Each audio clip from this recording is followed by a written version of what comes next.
আসসালাম কাকা, তোমার জীবনে সবচাইতে কষ্টকর মুহূর্ত কোনটি? এক মেয়ের কারণে। একটা মেয়ে ছিল, তার আমার জীবনের থেকেও বেশি ভালোবাসছি। তো তার সাথে ব্রেকআপ হলো কি কারণে?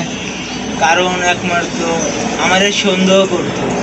আমি ওরে বলছি কোনো সময় সন্দেহ করা যাবে না, সন্দেহ জিনিসটা ভালো না। সন্দেহ করার কারণটা কি?